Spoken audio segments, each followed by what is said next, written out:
هاوڕێیان سڵاو، من فەرید و عارف توێژەر لە ناوەندی توێژینەوەی سبەی خۆشحاڵم کە لە پۆدکاستێکی نوێی دیالۆگی سبەی لەگەڵتانم.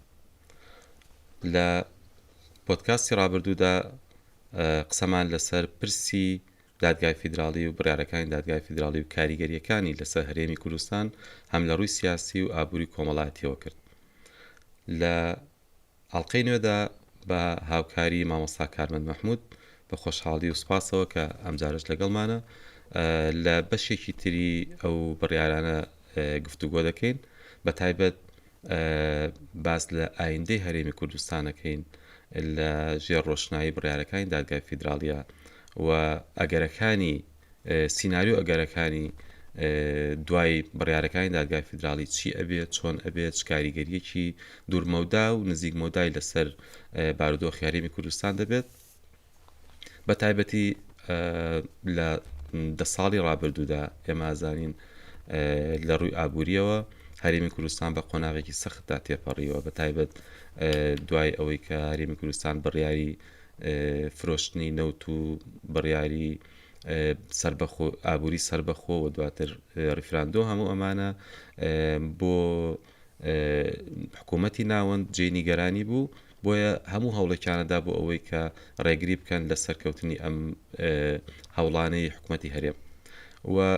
توانیشان لە ڕێی دادگای فیدراڵیەوە ئەم بابەتە یەکلایی بکەنەوە و بەڕادەیەکی زۆر توانیان کارێ بکەن کە وەک ئەوەی بەشێکی زۆری چاودێران باسیەکەن حکوومەتی هەرێم یان هەرێمی کوردستان وەکو قوارێک لە قاڵب بدەن. ئایا ئەم لە قاڵبدانە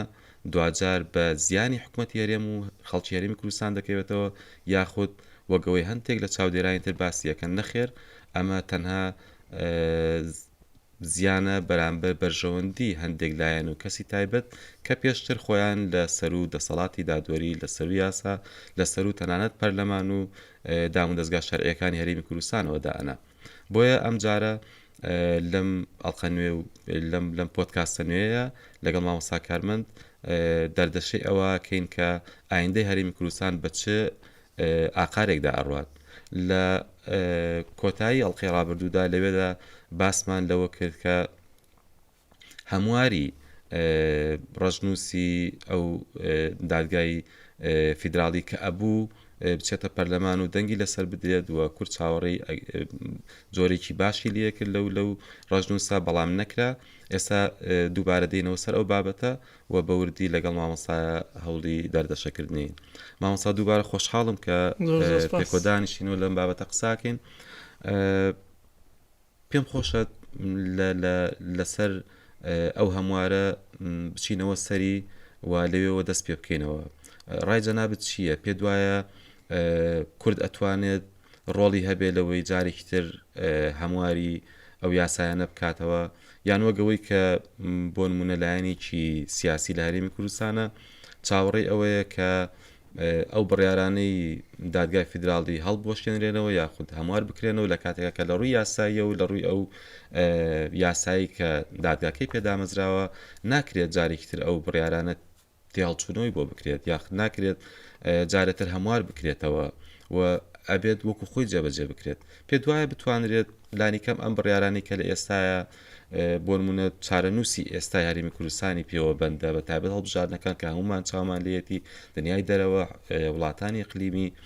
ناوەند هەموو دۆست و دژمن وەک کورد دەڵێت چاوی لەم بابەت هەیە، چۆن بتوانرێت ئەم بارودۆخە تێپەڕێنرێت لە ڕێی ئەو هەموارکردنەوەی یاساکانی دادگای فیدراڵیەوە؟ وڵێ زۆر سپاس بۆم دەرفەت و خۆشحاڵم کە دووبارە لە خزمەتان بۆی گفتوگوی دەبارەی ئەو بابەتە بکەین. دیارەوەکو جەنابشت باسە کرد کە لە ساڵی 2020 کاتێک کە یاسای هەمواری دادگای باڵای فیدراڵی کرا و دووبارە دادگاکە سەر لە نوێ پێکێنرایەوە لە بەروی پێشتر دادگاکە پەشی کەوتبوو، هۆکارێک کە پێشتر باسمان کرد کە لە بەروی دادوەرێکیان کۆچی دوایی کرد بووە، دادوەرێکیشان خانەنشین بوون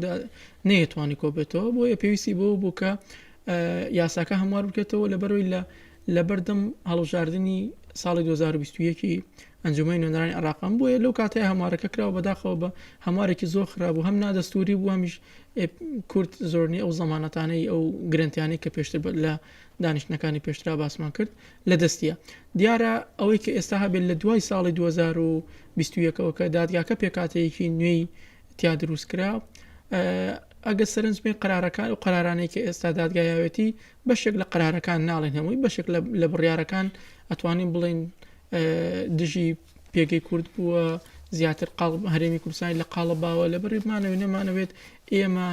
لە پێش تا پێش ئەنجامدانی ڕفراندۆمی ساڵی 2007 کورد وەکو جۆرەك لە دەوڵەت تعاملیە کرد پێگەیەکی زۆر بەهێزی هەبوو یعنی پێگەکەی ئاستی دەسەڵاتەکانی زیاتر بوو لە هەرێمێکی فیدراڵی چکە ئەمە مانەوێت باسی سیستەمی فیدراڵیکن لە سیستەمی فیدراالیا دەوڵەت لە چەند هەرێمێک پێکتێ بەڵام ئەوەی کە ئێستا هەیە لە عراقا جیاواز لە هەموو سیستەمی فیدراالەکانی دنیا تەنها سیستەم فیدراالەکە لەسەر ئەساسی بنیادی یەک هەرێمە کە هەرێمی کوردستانە بۆیە ئەم هەرێمەش لەبەر ئەوەی کە پێشتر بە دیفاکتۆیەک دروست ببوو نەک ئەوەی لە دوای ساڵی 2005 سیستەمەکە یەکسەر بەوێ بە فیدراڵی و هەرێمێک دروستێکە هەرێمی کوردستانە بەڵکو ئەم هەرێمی کوردستانە وەکو جۆرەك لە جۆری سیستەمی فیدراڵی خۆی پیادە کرد و لە ساڵی 1990ەوە تاوەکو 2003 کە سیستەمی ڕژێمی پێش و ڕووخا جۆرەك لە جۆرەکان پیادەی دەسەڵاتی فیدراڵی کردی بوو لەم هەرێمەیە لەبەرەوەی خۆ دەزانی کاتێکە لە ساڵی 1990 گەلی کوڕ ڕاپەڕینی کرد ئەم بەشەی کە پێوترێ کوردستان ئەم بەتایبەت ئەم سێپارێزگای هەولێر و دۆ کوسلێمانی جۆرەك لە سیستەمی فیدراالیان بخۆیان بنیاتنا دەسەڵاتیان هەبوو تەشریعی و تەنفیزی و قەزای خۆیان و جیاواز لە دەسەڵاتی ڕژێمی پێشووە لە ژێر سەرپەرشتی و پارێزگاری بڕیاری ئەنجومەنی ئاسایشە ئەپارێزرا و توانیان بۆ نە جۆرەك لە ئەگەرچەنە هێزێکی پەرتەغازەژ و بەڵام جۆرەك لە هێزی پێشمەرگە بنیاد نابوو بۆیە ئەمە وای کرد کە لە دوای ئەوەی کە ڕژێمی عراق لە 2003 ڕووخا و لە دوای ئەوە 2005 دەستور داڕژرایەوە و عراق سەر لە نبیانەیە کورد بە پێگەیەکی زۆر بەهێزترەوە دەرکەوەکو لەوەی کە لە هەرێمێکی فیدراڵی بێ ئەسڵان کورد خۆی ڕۆڵێکی سەرەکی هەبوو لە بنیاتنانەوەی عراقا و لە داڕشتنەوەی دەستورە بۆیە ئەم پێگە بەهێزە وای کرد لە دوای ئەوەی کە دەستوری عراقیش داڕێژرایەوە ڕاستە لە چوارچێوەیەکی دیاریکای دروستکا بەناوی هەرێمی کوردستانەوە بەڵام پێگەکەی زیاتر بوو لە هەرێمێک بەڵام ئەوەی بەهۆی ڕووداوەکانی 16 ئۆکتۆبر و دوای ڕفراندۆم و دواتریش هەموار یاساکە وای کرد وردە ئەم پێگەیە هەتا ئێستاش لەو قسەی جەنابتەوە کە ئەڵێ کورد بەڕادەیەک بەهێز بوو کە جیاواز زیات لە هەرێمێکی فیدراڵ مامەڵەیە کرد بۆ چوونێگەیە کە ئەڵێن لەو کاتەیە کە کورد ئەوەندە بەهێز بووە تەنانەت هەندێک بڕیار لە ناوەندەوە دەرنەئەچوو بەڵکو لە هەولێرەوە دەرئەچوو باشە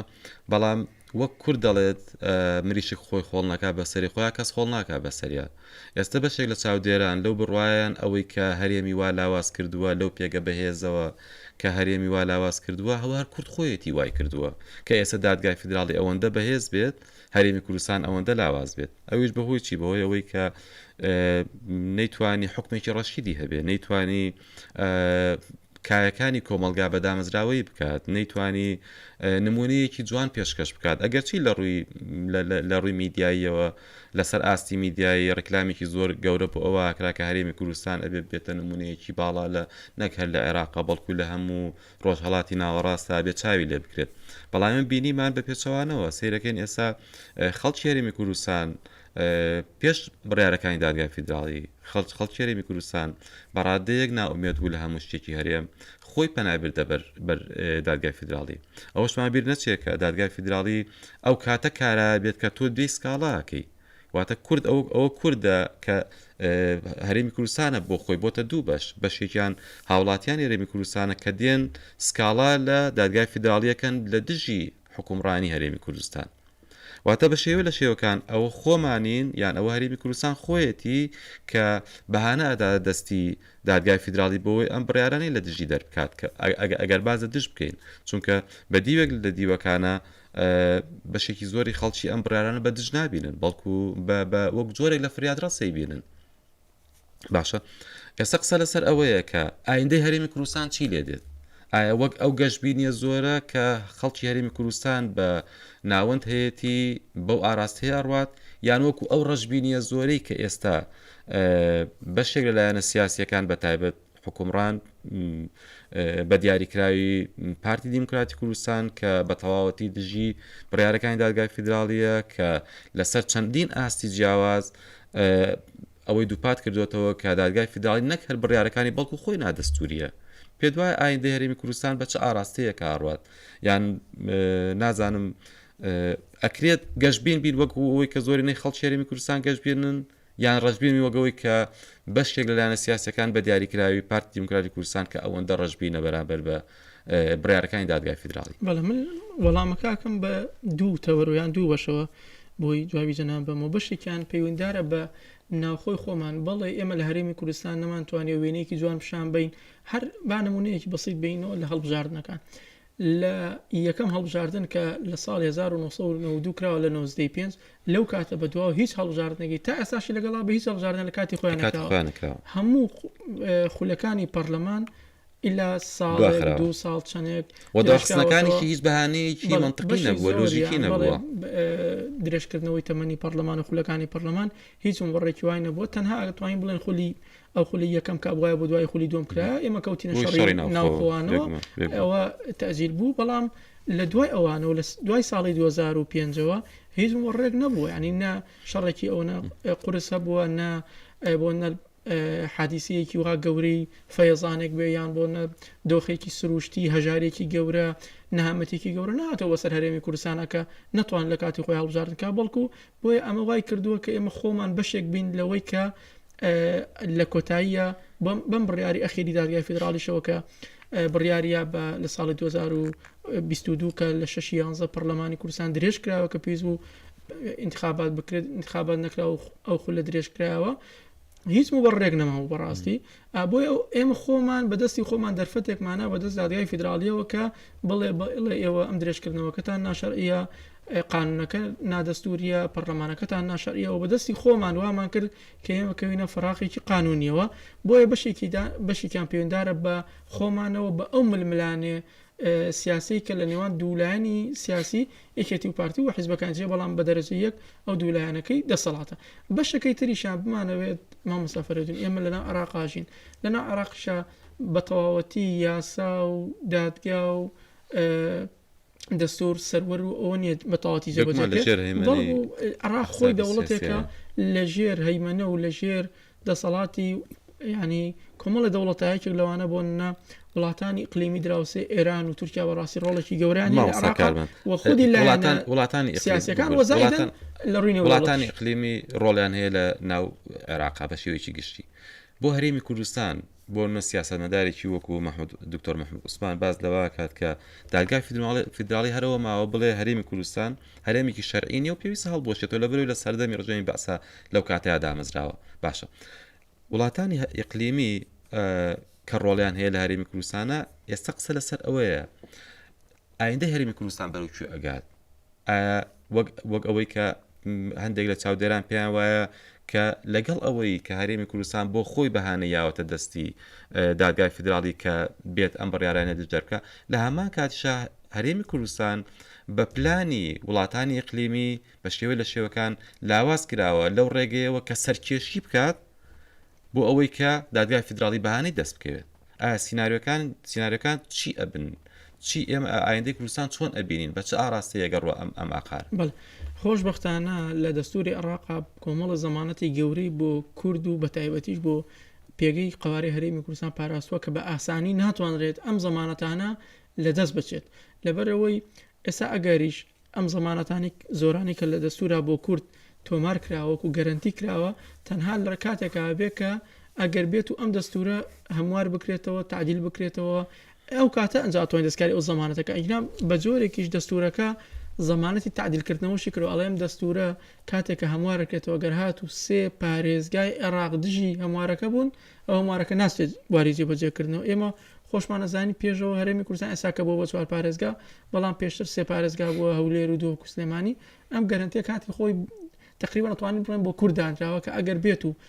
زۆرینە لە عێراق بیانەوێت مافەکانی کورد پێشێلکەن لە ڕێگەی هەموارکردنەوەی دەستورەوە کاتێکە پێویستە ئەم دەستورە هەموارەکەی ئەسێتە ڕیفراندۆم و ڕاپرسێکی گشتیەوە ئەگەر سێپارێزگاکەی کوردیەکە هەرێمی کوردستان دژی بوون ئەوە دەستورەکە ناستە وارە جێبەجێ کرد تەنها کاتێکە پێکە ئەگەر بێت و کودەتایەک لە عراقا ڕووبە بە کودەتایەک دەسەڵاتی سیاسی و نظامی حکم لە عراقا بگۆڕێ ئەو کاتە بەڵێ لە فیدراالیەوە بگۆڕێت ئەم دەسەڵاتی ئێستا دەسەڵاتی شەرعیکە بە گوێری انتخابات و پەرلەمان هەیە ئەوە بگۆڕێت تەنها لە حاڵەتانەیە ئەکرێ بڵێ ئەنگژنا لە ڕووی دەستوریەوە خۆشبەختانە ئەو زەمانەتانە بۆ کورد کراوە بەڵام ئەوەی کە مەترسیەکە کورد خۆی دروستی کرد لە ناوخۆیان ناکۆکیەکانی خۆی دروستکە بۆیە بۆ پاراستنی زەمانەتەکان پێویستە کورد هەر لە ناوخۆی خۆیەوە بە یەکگرتووی خۆی و بە یەکگوتاری کورد و بە پارێزگاریکردن لە گوتاری نەتەوەی و نیشتیمانی قارەکەمان بتوانین بچین لە بەقا پێگەی خۆمان بەهێزکەینەوە بە پێچوان ئاتا لێرە پەرد بین پەرتەوازە بین دووبەرێک بین کاتێککە ئەچینە بەغاش بە پەرتەوازەیەوە ئەو دانوستانکەین بەگومان ئەو کاتە ئێمە هەر بە لاوازی دەرەکەین بەڵام حاڵەت تێگەی مامۆستا ئێستا گریمان لە ڕووی دەستوریەوە کورد گەرانتی ئەوەی هەیە کە دەستور بە ئاسانی هەموار ناکرێتەوە گەوەی جانت باست کرد بۆیە مەترسی لەسەر هەڵوەشانەوەی قوارە هەرێمی کوردستان دوورە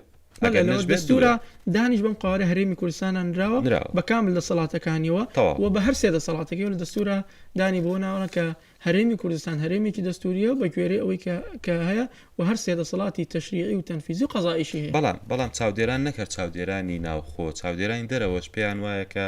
دادگای فیدراڵی لە ڕێم بڕیارانەوە کاری ئەکات هەرێمی کوردستانی ئەگەر وەک قەوارەش بمێنێتەوە قەوارەیەکی کارتۆنی بێت یعنی قوارەیەک بێت کە ئەو ماهیەتەی نەبێت وەکو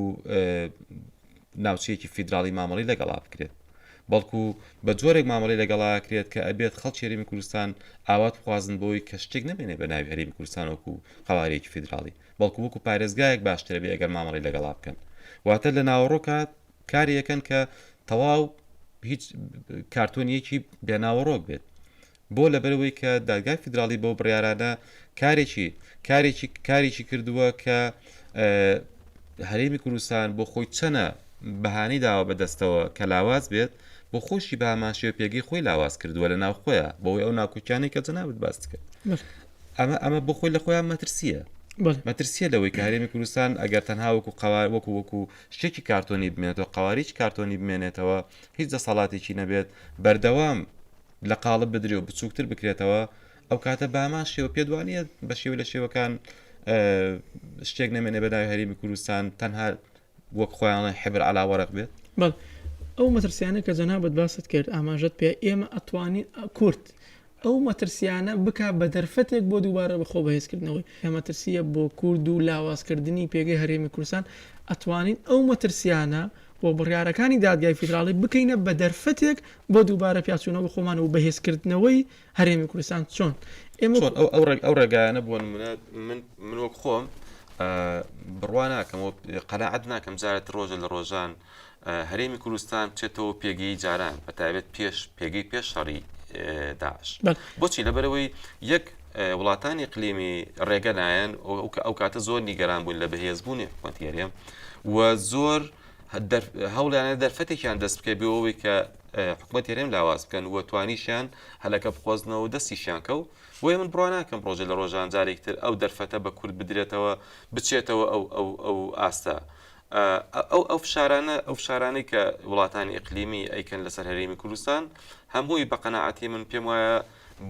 بۆ ئەوەیە کە جارێتە هەرێمی کوردستان نەچێتەوە ئەو پێگەی جارانی بێنە سەر ئەوەی ئێمە چۆن بەهێزبینەوە وەکو لەو نقطەی کە لێ وەستاین ئەو هۆکارانی کەوای کردووە بۆ نمونە ئێمە ئێستا پەرلەمانەکان هەڵوەشاوە بێ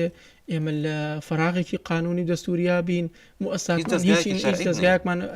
پەرلەمانە هەڵوەشاوەتەوە ئەنجومەنی پارێزگاکانە هەڵوەشاوەتەوە حکومەتمان کار بەڕێکەرە سەرۆکی هەرێم هەر بە هەماشەوە کار بەڕێکەرە بۆیە ئێمە ئەمە دەرفەتێکە بۆ ئەوی ئێمە لە ساڵی 1992ەوە ئەو هەموو خەلەل و کەم و کورتێمان کردووە لە ئێستایا بوەستین و دووبارە خۆمانی عادەی تەنزیم کەینەوە لەمە بە دوابین بە هەرێمێکی بە تەواوەتی کە ڕێز لە مافی مرۆڤ بگرین ڕێز لە ئیرادەی شعب بگرین انتخابات و هەڵبژاردن لە کاتی خۆیان بکرێ دەستا و دەستکردنی دەسەڵات لە کاتی خۆیان بکرێ لە مستحیل زۆرێکە ئەس جۆرێک بە شێوەکان ئەستان بێت نەخێر بۆچی یعنی تۆ خۆت لە عێراق بە وەس خۆشڕێەوە خۆی عێراقی شتێکی وا لە هەرێمی کوردستان باشتر نییە لە هەموو حاڵەتەکان لە کاتی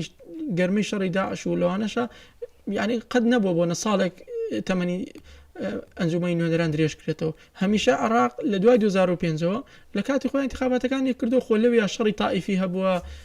یعنی مەترسی داعش زۆر زیاتر بووە لەوێ. هەرێمی کوردستان هەمیشە ئارامتر و هێمنتر بووە لە ڕووی ئەمنیەوە لە عێراقا. بۆچی لە عێراق توانی ویانە لە دوای 2005 هەمیشە هەڵبژاردن بکەن لە کاتی خۆیان بۆ ئێمە نەماتوان لە کاتێکە ئێمە لە ساڵ 1990 بەدواشەوە ئێمە جۆرە لە جۆرەکان ئیستقلالیەت و هێمنی و ئارامی و دەسەڵاتی سیاسی خۆشمان هەبووە، بۆیە ئەکرێ ئەمە دەرفەتێک بێ هیچ ینی شتێکی ئەوە نەقورسە و نە شتێکی خەون و خەیاڵیشە. ئێمە تا ئێستا انتخاباتمان لە کاتی خۆیان نەکردووە، ڕێزمان لە مؤسسات و دام و دەستگای دامەزراوەکانی شەرعی خۆمان نەگرتووە، بۆیە ئەکرێ لەم بەدووە انتخاباتەکان لە کاتی خۆیان بکرێ، دەستی دەسەڵات بکرێ، ڕێزی مؤسساتی خۆمان بگرین، لەم بەدوای کارێک نەکەین کە پەرلەمانمان بۆ نمونە 4 ساڵەکەی تێپەڕان ئیتر درێژی کەینەوە، بەڵکو دەسەڵاتکەین وەڕێز لە ئیرادەی خەڵک بگرین و ڕێز لە بنەما و پرینسیپەکانی دیموکراسی، سەروەری، یاسا، مافی مرۆڤ، هاوڵاتی بوون بگرین، بێگومانەوە کاتە ئەبین بە هەرێمی کوردستان. خاڵێکی تر مامۆستابیری ئەومان نەچێ، ئێمە کاتێ باسی دەرفەتەکان نەکەین و سیناریۆکان، ئێمە با تۆزێ دوورتر بڕۆین لە ساڵی 2025 لە دەیدا تەمەنی ئەم خولی ئەنجومەی نوێنەرانی عێراق کۆتایی پێدێ و دووبارە لە دەی 2025 هەڵبژاردن بۆ ئەنجومەی نوێنەرانی عێراق کورد ئەتوانن لە دوای ئەوە پێگەی خۆی دووبارە بەهێز بکاتەوە چۆن لە دووبارە بنیادنانەوەی کابینەی نوێی حکوومەتی عێراق و دووبارە لە ئەنجومەی نوێنەرانی عێراق پەرلەمانی عێراق لە خولی داهاتووە. بێگومان ئەو کاتە کە کورد چوە دانوستانەوە ئەتوانرێ داوای کۆمەڵە زەمانەت و گرنتی بکە و بە جۆرێک بێ کە ئەو داواکاری ویستانەی کە هەرێمی کوردستان ئەوێت لە دانوستانەکانە و لە پێکەنانی حکوومەتی داهاتووی عێراقا ڕنگ باتەوە. بۆیە من لە بە ڕژبینم کاتی خۆی قسەیەکی زۆر باو هەبوویان و کورد ئەوەی کە لە شەڕا بەدەستیانە سەر مێز دانوستان بە ئاسانی دای ئەنێت و ئەیدۆڕێنێ. من لەوەیە بەڕاستی ڕژبینم کە جارێکی تر کورد بتوانێت ئەگەر ژمارەی ئەندام پەرلەمانەکانیشی لە ئەنجومەی نوێنەرانی عێراق زیاد بکات، بتوانێت کارتی سیاسی باش بەکاربێنێت، لەبەرەوەی ئەو یەکگرتوویە لە ناو کوردان نەبوو بە ئاسانی دروست نابێت. بەڵام پێم باشە لەسەر شتێتر کە بەرەو کۆتایی ئەڕۆیتم بیتی مامۆستا پێویستە ئەو دەرەوەی جەناب باسەکەی ئێمە سوود لەو دەرفەتانە وەربگرین. با من یەک نمونەی بەسەتت بۆ بێنمەوە لە دوای 2005 زۆرینەی کابینەکانی حکوومەتی عێراق دروستکراوە بە مبادەری هەرێمی کوردستان و لە هەولێر و سلێمانیەوە دروستکراوە. بەڵام کاتی ئەو کاتەی کە هەرێمی کوردستان پێگەیەکی بەهێزی هەبوو، کورد پێوی ئەتوانێت سوود لەو دەرفەتانە وەربگرێ، ئەو مەترسیانەی کە باسمان کە بیکاتە بە دەرفەتێک بۆ داهاتوو. یەکێک لەوانەی کە باسی بکەین کە دەرفەتێک بۆ کورد لە خۆناغی داهاتووی حکوومەتی عێراقیە داوا بکە کە ئەم دادگای فیدراڵێکی ئەمباسیەکەین داوا بکات قانونێکی بۆ دەربچێ بیکا بەشێک لە دانوستانەکان قانونێکی بۆ دەرچێت بە گوێرەی دەستوری 2005 و یان ئەگەر ئەم قانونی کە ئێستاشێت تعدیل بکرێتەوە دووبارە پێکاتی دادگاکە بەشێوازێک دابڕژرێتەوە کە کورد لەوی بتوانێت زەمانەتی مافەکانی خۆی بکات زیاتر لە ئێستا پێشتری باسمان لە مەسەری دادگای دەستور کرد کە پێویستە بە دوو لەسەر سێ هەموار بکرێتەوە. لە ئێستا ئێمە ئازانین حکوومەتی ناوەند فشارێکی دەرەکی لەسرە بەپێی زانیاریەکان چاودێران باز دەوەکەن کە کورد توانێتی بە شێوە لە شێوەکان جۆرێک لە لۆبی خۆی بەکاربێنێ بەتابێت لە ئەمریکا وەکو فشارێکی کارتێکی فشار لەسەر ناوەند بەکاری بێنێ بۆ ئەوەی کە بتوانێت لانی کەم مافەکانی هەرێمی کوردستان لەوە زیاتر پێشێل نەکاو زیاتر لەوە نەڕوات. پێ دوایە یان من وەک خۆم پێم وانەیە کە بتوانێت هەرێمی کوردستان بتوانێت ئەو لۆبیە باش بەکاربێنێت ئەگەرچی تا ئێستا ڕەنگە بە شێو لە شێوەکان کەمێک باشیە نابێتی، بەڵام کارتەکانی ناوەند و کارتەکانی ئەو لایەنانەی کە با بڵێن تابعی وڵاتێکی وەکو ئێران زۆر بەیەسرە لەوەی کە کورتەتی، بۆیە بە قەناعەتی من ڕەنگە هەموارەکە ئەوەندە ئاسانە بێ بەتابێتەوەی دادگای فیدراڵی کە جۆرێک لە زەمانەت بۆ هەرێمی کوردستان دەستە بەر بکات. دیارە ئێمە کاتێک کە باسی لۆبی کورد دەکەین لە دەرەوە بێگومان ئەو لۆبیە کاتێ بەهێزە بێت کە ئێمە خۆمان لە ناوخۆی خۆمانە بەهێز بین. ئەگەر ئێمە چکات دایمە لۆبی وڵاتانی دەرەوە یان بەگشتی وڵاتێکی دەرەوە یان بۆ نەهاوپەیمانە کاتێک کە سەیری یان نەتەوەی گرتوەکان کاتێک کە سەیری هەرێمێک یان بوقعەیەکی سیاسی ئەکەن سەیرەوەکەن ئایا ئەم بەشە تا چەند ڕێز لە پرەنسیپەکانی دیموکراسی مافی مرۆڤ ئەگرێ ئەو پێکاتە ئاینی و نەتەوەیانێک کە هەن وەزائیدەم یەکگرتووی ناخۆی ئێمە بەداخەوە لە هەرێمی کوردستانە ئەو یەکگرتوویە ناخۆیمان نییە پەرتەوازەیەکەمان وای کردووە کە لە دەریشەوە ناتوانین بۆ نمونە لۆبێکی بەهێزمانە بەڵام دێمە سەر ئەوڕتی ئەگەر ئێمە خۆمان لە هەرێمی کوردستان خۆمان بەهێزکەین و یەکڕێزی ماڵی کورد بپارێزین و دوای ئەو ڕێز لە دیموکراسی و سەروەری یاسا و مافی مرۆڤ و مافی پێکاتە ئاین و نەتەوەیەکان و دیموکراسی و بگرین هەڵبژاردن لە کاتی خۆیاکەن ئەم بەهێزی ئێمە واکە هەم لە بەغار ڕۆڵمان بەهێزتر بێ و هەمیش لۆبی کوردی لە دەرەوە و دیبلۆماسیەتی کوردی لە دەرەوە بەهێز بێ ئەوانش بتوانن دیفاعمان لەکەن بەڵام ئەگەر خۆمان لێرە بەناقانونی و نادەستوری پەرلەمان درێژکەینەوە و ملین و یاسا سەروەر نەبێ و مافی مرۆڤ پارێزراو نەبێ بێگومان لۆبی کوردیش لە دەرەوە زەعیفترەوە خۆشبەختانە ئەوەی کە تا ئێستا هەبووە کورد هەر لە ساڵی 1990ەوە بەرهەمی دواتە دروستکرا و یان بەرهەمی لۆبیەکی دەرەوەیە کە لە ژێر چاودێری بڕیارەکانی نەتەوەیە گرتوەکان و ئەنجومەنی ئاسایش ئەم شوێنە دروست بووە ئەم قوارێ دروست بکە ناوی هەرێمی کوردستانە بۆیە تا ئێستاشی لەگەڵاوێ خۆشبەختانە هەر دەستیان پێوێتی بەڵام ئێمە گەر خۆمان بەهێزکەین ئەتوانین ئەو لۆبیە زیاترکەین خاڵێکی تر کە بەڕاستی لە دەستوری عێراق چەنەها ئەو گرنتی و زەمانەتانەی کە باسمان کرد چەنەها موادی دەستوری هەیە کە تا ئێستا تەنها حبر ئەلوەرەقە و جێبەجێ نەکراوە بۆیە کورد ئەتوانێت ئەگەر خۆی بەهێز کردەوە ئەو کارتانە هەمووی بەرامبەر بەغا بەکار بێنێ بۆ نمونەوەکو باسم کرد داوا بکە کە دادگایەکی فیدراڵی پێک بێ بە گوێرەی دەستور کە ئەو سێ توێژەی کە هەمانە کە هەم لە دادوەرەکان هەم شارەزایانی شەرعی ئیسلامی و شارەزایانی یاسایی هەبێ وەزائیدەن داوا بکە بە دروستکردنی پێکەنانی ئەنجومەنی فیدراڵ ڕۆژنووسێک هەیە کە پێشتر بڕیار بوو ئەم ڕۆژنووسە بۆ دادگای فیدراڵی بچێتە پەرلەمان دەنگی لەسەر بدرێت بەڵێ پێشتر ینی چەندەها ڕۆژنووسی تریشە بووە بەڵام لەبەرەوەی لایەنە سیاسەکان نەگەشتنە ڕێکەوتنێک سیغەیەک لەسەر ئەوەی قانونێکی نوێ بۆ دادگاکە دەرکەن بۆیە هاتن بە کاریان کرد لەسەر هەموارکردنەوەی قانونەکە خاڵێکی تریان باسی گرنگترین مەجلیس کە پێویستە دروست بکە لە عێراق تا ئێستا دروست نەکراوە ئەوی بریتە لە ئەنجومەنی ئیتیحاد یان ئەنجومەنی فیدراڵ بە گوێرەی مادە 65 دەستور بۆ ئەنجومەنی پیرانی وڵاتی بەڵێ لە زۆر لە هەموو سیستەمێکی فیدراڵیە پێویستە دوو ئەنجومەن هەبێ ئەنجومەنێکیان کە بریتە لە ئەنجومەی نوێدەرانەوە تا پەرلەمانێکە قانون دەرەکە ئەنجومەنێکی تریشان پێوترێ ئەنجومەنی فیدراڵ یان بۆنە لە ئەمریکایە پێوترێت مەجلیسی شوخ ئەنجومەنی پیرانکە ئەم ئەنجومەنە جیاوازە لە ئەنجومەی نوێدەران لەبەر ئەوەی ویلایەتەکان یان هەرێمەکان یان کانتۆنەکان یان بڵێ مەحافەزاتەکان بە یەکسانی ئەندامیان هەیە واتە بۆنە سەیر ئەمریکاکەی ویلایەتێکی گەورە تەنها لێ دوو ئەندامی هەیە ویلایەتێکی زۆر بچووکیش دوو ئەندامی هەیە بەڵام واتە یەکسان ئەندامەکان بەڵام لە ئەنجومەی نوێنەرانەکە لە کۆنگرێسا لەوانەیە ویلایەتێکی گەورە بۆنە 50 نوێنەری هەبێ ویلایەتێکی بچوک بۆنە 10 نوێنەری هەبێ واتە نەعەدالەتی ئەکرێ بە گوێری ئەو دابەشبوونە جوگرافیا نەعەدالەتی هەبێت لە مەجلیس لە کۆنگرێسا بەڵام لێرە حەقی بۆ کاتەوە کە لە ئەنجومەنی شیوخا لە مەجلیسی شیوخا لە ئەنجومەنی پیرانە هەموو ویلایەتە بچوک و گەورەکان یەکسانە بن و لەویا ئەتوانن دیفاع لە هەرێمەکانی خۆیان لە ویلایەتەکانی خۆیانکەن ئەگەر قانونێک لە کۆنگرێس بە زۆرینە دەرچێ ئەتوان لەو مەجلیسە ڤیتۆیکن هەڵەوەشێنێتەوە بۆیە ئەمە بۆ عێراقی زۆر زۆرگرنگە ئێمە لە عێراقا وڵاتێکی فرئاین فرەنەتەوە فرەزمان و فرە ڕەگەزین بۆیە بەتایبەتیش کورد و عەرەب بۆ نمونەکە کورد هەمیشە باسی ئەوەکەن کە خۆی بە پەراوێز خرا ئۆزانێ بۆیە پێویستمان بە دروستکردنی و ئەنجومەنە هەیە ئەگەر هاتوو لە ئەنجومەی نوێنەرانە بە زۆرینە و کەمینە قەرارێک دەرکرا کورد ئەتوانێت لەو ئەنجومەنەیە ڕۆڵی خۆی بگەڕێ و ڤیتۆ بەکاربێنە و نەتوانرێت کە ئەو قانونانەی کە دژی بەرژەوەندەکانی هەرێمی کوردستان تێپەڕۆ ڤیتۆ بەکار بۆیە زۆر گرنگە ئەو لەو بڕواایەیان کە بێگومان هەمومانەزانانی هەلو مەرجی وڵاتێکی وەکو ئەمریکا لە ڕووی دیموکراسیەوە تا ڕادێکی زۆر جیاوازە لە وڵاتێکی وەکو عێراق بەتایبەت ئێمازانی عێراق هەمیشە زۆر کات بۆ ناسراوە وڵاتی نیفاقە وڵاتی دوڕوویە وڵاتی پێکدادانی چەندین کولتوری جیاوازە کە لەلایەن وڵاتانی ترەوە بەکار هاتوون منۆک خۆم بە دووری ئەبینم ڕۆژە لە ڕۆژان بگەینە ئەو ئاستە کە بە ئاسانی ئەوەی کە جەنابەت باس کرد ئەنجومەنێکی لەو شێوەیە دروست بێت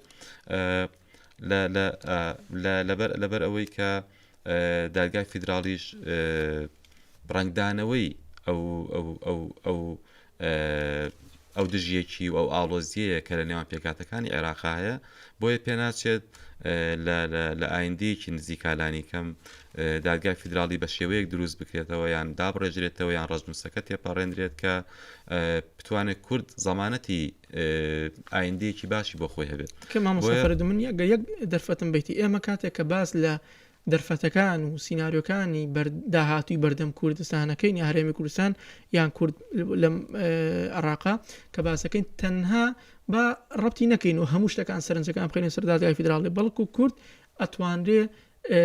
بە فراوانتر دەرفەتەکان بەکاربێنە بۆ نمونە لە ئاستی دیبلۆماسیێتەوەکو باسمەکە دیبلۆماسیەتی کوردی لە دەرەوە بەهێز بکرێ بۆیە کە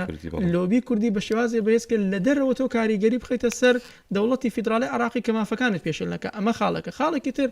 بەداخەوە لە دوای ساڵی 2005 کورد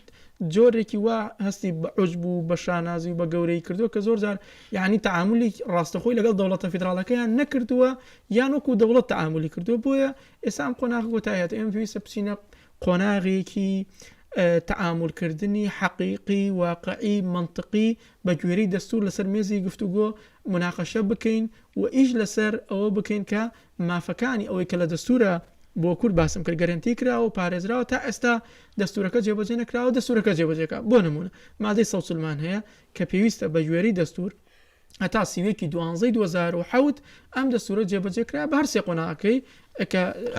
بەڵە قەرەبۆکردنەوە ئاساییکردنەوە و سەرژمێریکردن و دوایەوە ڕفراندۆم و ڕاپرسیەکە بۆی کە ئەم منتیقانەوە کە پێوترێ متەنازە عەلەیها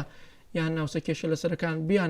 بێنەوە سەر هەرێمی کوردستان یان لەسەر دەوڵەتە فیدراڵەکە بمێنەوە تا ئێستا قۆناغ یەکەمیشی جێبەجێ نەکراوە زۆر بە زائیفی بۆیە پێویستە کورد جەخت کاتەوە لەسەر ئەوەی ئەم مافە دەستوریەکان و بابەتێکی تر کە ینی گرنگە قسەی لەسەکرێ ئەوەی بابەتی نەوت و گازە کە تا ئێستا ئەم نەوت و گازە پێم خۆش نەیتوانێت دەرفەت سوودی لێوە بگرێت ئەو بابەتی نەوت و گازە ببەستینەوە بە ئایندەی هەرێمی کوردستانە بابەتی پێشمەرگە و ڕۆڵی لە سوپای عێراق ئەوە هەموو بابەتی زۆر گرنگن کە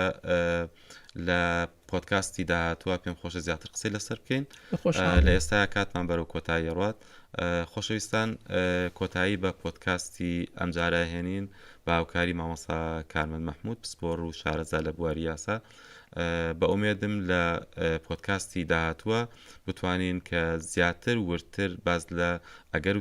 ئەگەر و سیناریۆکانی بەردەم هەرێمی کوردستان و ئایندەی هەرێمی کوردستان بکەین بە تایبەت لە جێ ڕۆشنایی یاسای نەوت و گازە کە تا ئێستا بە خۆمان نەزانین